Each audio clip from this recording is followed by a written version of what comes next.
Hey Pat, this is Kyle and Cameron here at Windsong Dojo, and I just want to, rather than sit down and try to write a whole book about some of the differences we were looking at on those videos, I thought it'd be easier to just maybe video sort of a response back to you.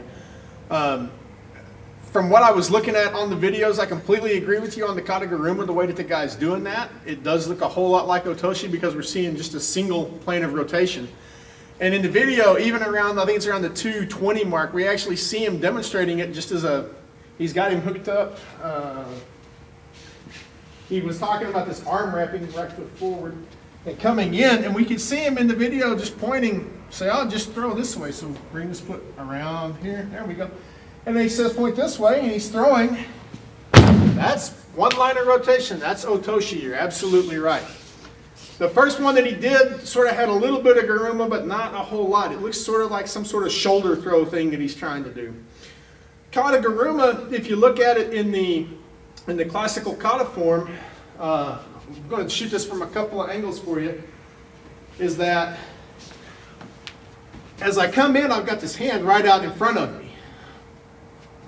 And to make this throw go, I'm just going to pull this hand, my left hand, down to my side. And what you'll see Cameron's body do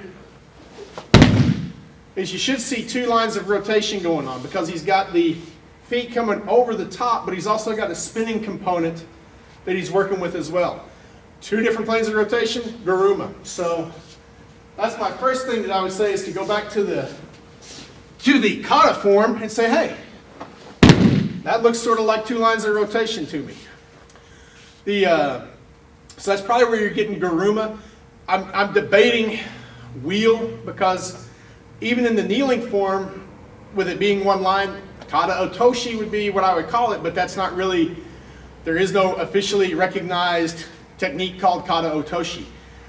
We see Guruma also defined as wheel, and I haven't really researched this to say, hey, maybe when he's talking about wheel, maybe he's talking about the fact that the man is going to go up and over you like in an arc, which, you know, he makes a wheel in the air, but traditionally we've always defined Guruma as two planes of rotation.